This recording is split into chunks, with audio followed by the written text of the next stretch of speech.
So today we're talking about substitution method. And substitution method is basically the last way you're going to learn how to integrate a function. Now, substitution method can be a little bit challenging because it's a little bit different, and depending on what you're given, you might have to manipulate it a little bit, okay? But basically, you'll use the substitution method whenever you have what looks to be a function, two functions in one integrand, but one of the functions is the derivative of the other. So basically, you'll have two functions, and one function will look like it's the derivative of the other function. That's when you use the substitution method. Yes? Is that like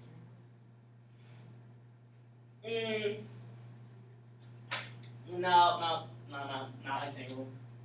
But you'll basically just have two functions, and one will look like, ooh, this almost looks like it's the derivative. Some may be the exact derivative, some you might have to manipulate, okay? So, basically, to go about doing this is you're going to use a process, you're going to substitute in a variable, you're going to integrate it, and then you're going to plug it back in, whatever you substitute it for, all right? Easier to see what I'm talking about, look at an example. Look at this first one, okay? You have the integral of 3x squared plus 5x to the fourth times 6x plus 5 dx. Now, at no point in time should you try to expand this first thing, then multiply by 6x plus 5, because that'll take a lot of time. What you should recognize, though, is that you can use the substitution method here. By that I mean, you guys see the two functions? Okay, you have this function right here, and then you have this function here. They're your two functions, okay? What you want to do is you want to substitute in u for one of the functions. Now, if you're like, okay, well, which function should I make u? I always say go with the more complex function, okay? So if I look at these two, which one looks like the more complex function? The first one, okay? Because if anything, this is a quadratic versus a linear, okay? So I'm going to make 3x squared plus 5x u. I'm going to substitute in a u for 3x squared plus 5x. not to the fourth? Not to the fourth. I'm just going to do just that inside part. All right? Now here's the process of the substitution method. What is the derivative of 3x squared plus 5x? 6x. And wasn't that the second function? See that? Yeah. Okay. So, your first step, pick one of the functions and you're going to make it u. Then you're going to take the derivative of that function and you're going to call it du. Okay, kind of like the whole y and then like dy dx type thing. Right? At the back end of whatever you make du, you're going to put a dx. Okay? Why? Because again, when you take the derivative, if you have u, the derivative of that is du over dx. Okay? Instead of putting the dx down here below the du, all I did was multiply it to the other side. And you basically have the back end of that function. Does everybody see it? All right. So now I'm going to substitute. Here's my integral. Instead of writing 3x squared plus 5x, I'm going to write a u. I'm going to substitute that in. It's going to be raised to the fourth power. And instead of writing 6x plus 5 dx, I'm going to write du. And isn't that more simple than this? By a long shot, yes. Okay, that's why you use substitutes, make it a little easier. Okay, and we're still finding the integral of this long complex function. I promise you this. Integrate this. U to the fourth. How do you integrate that? 1 over 5. U to the fifth.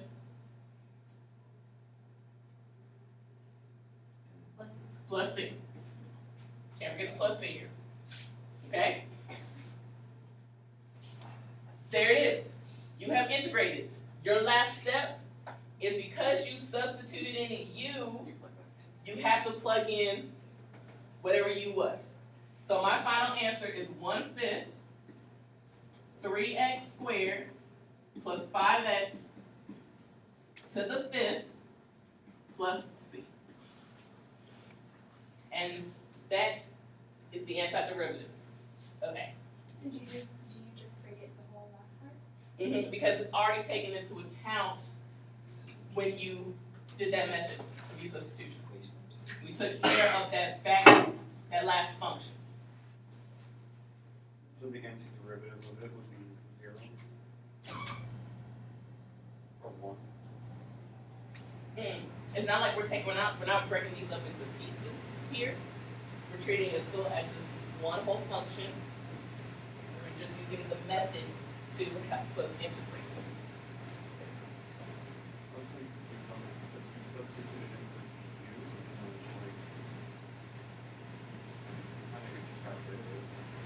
Well, not I didn't. It was taken care of with the du. So instead of writing 6x plus 5 dx, I wrote du instead. So not only did the first function get substituted in, but so did that second function.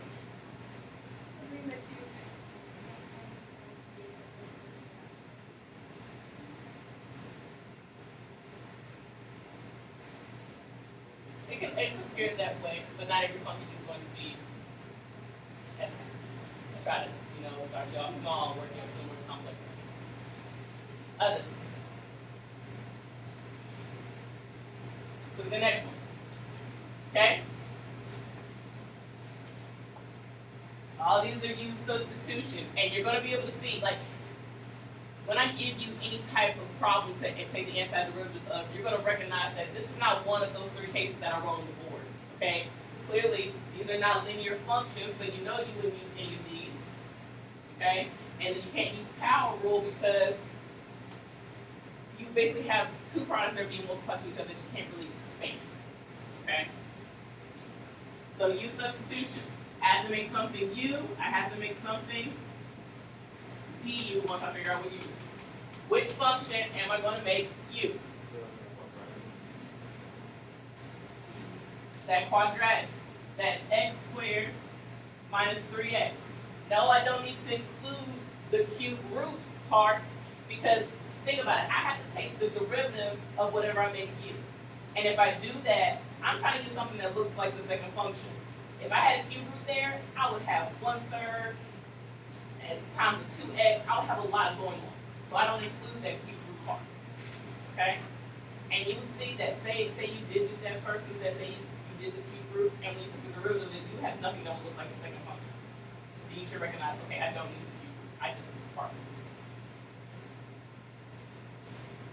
So, that's the first step. Take the derivative, that's the second step. What's the derivative of x squared minus 3x? 2x minus 3. And isn't that the second part of the function? Dx. Okay, because remember, the derivative of u would be du over dx, but I multiply both sides by dx, so that way it looks just like the back end of this function. Yeah. So normally, when you take the derivative of a variable, it's usually du over dx. But here, if I were to substitute back in, I would have 2 variables. I have u and x. So, to make it so that I don't have 2 variables when I'm trying to anti-differentiate, I'm going to multiply both sides by x, and then that will leave me with du equals 2x minus 3 dx, which was the back end. So whatever I'm going to make du have the dx on the end, yes. And this is why. This is the process of why dx is on the right side. Not in.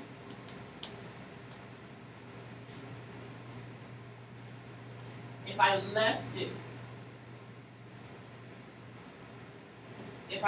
it with dx being underneath, this is what I would have when I substitute back in. I would have the cube root of u du over dx.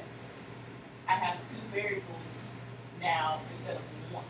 And you're not going to be able to anti-differentiate with 2 variables here. So that's why we multiply both sides by dx. So then that way, I'm just plugging in a du and not a du over dx. Does that make sense?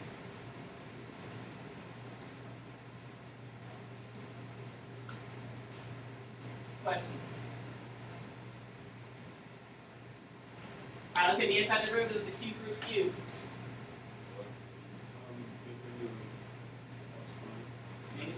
U to the exponent, u to the 1/3, du, then what?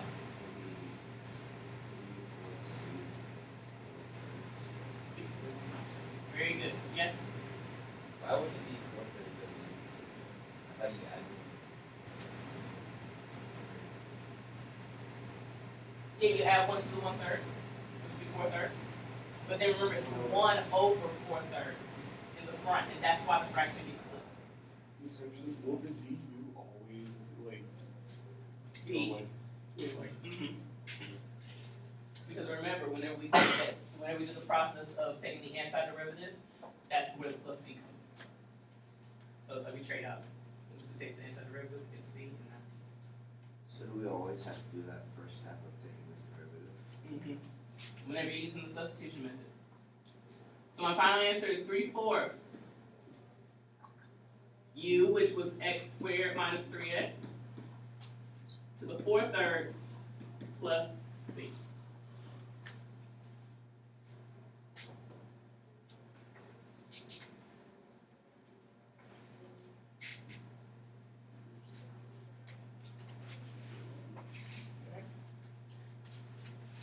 I got time to look at one more. Okay, we'll look at one more.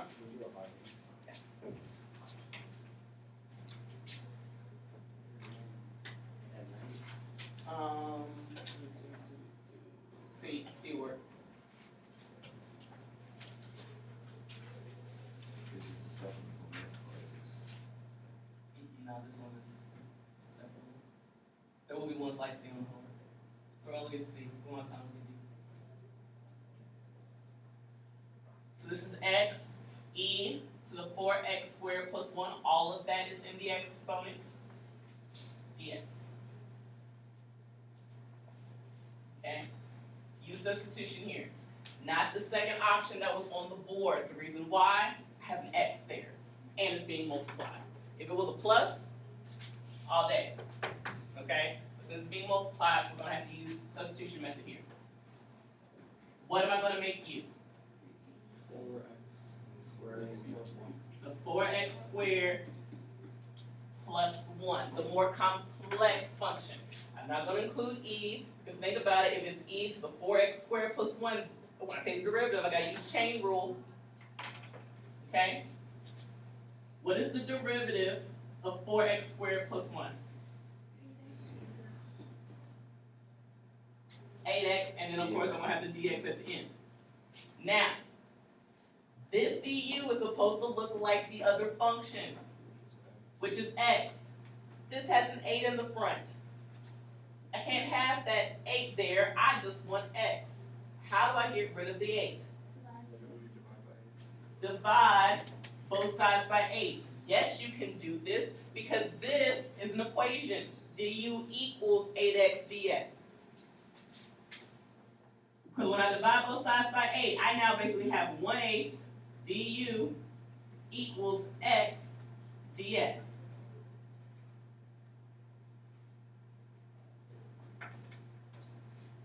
And we'll see how we got 8x dx. I only want just x. That's all that's in that original problem. So I divide both sides by 8 to get just x dx. So when I substitute back in, instead of writing e to the 4x squared plus 1, I'm going to write e to the u.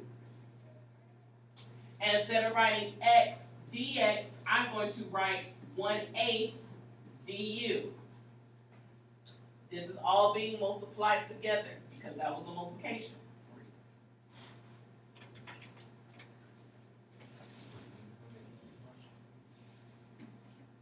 E to the u? Because right here, this part of the function was e to the 4x squared plus 1. Since I made 4x squared plus 1u, I'm just substituting that in. And that's how you get the Now this 1/8 is constant. What can I do to a constant?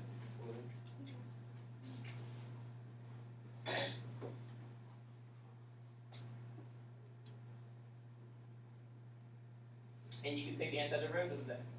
What's the antiderivative of e to the u? E to the u. Let's see. You get to multiply by 1/8 because that's the constant that's on the outside.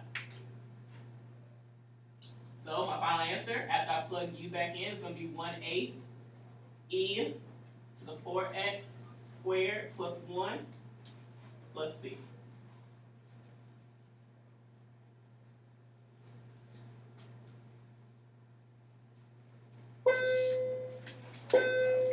There are a few like that on your homework. Again, it's on the back side of the integration 3 homework.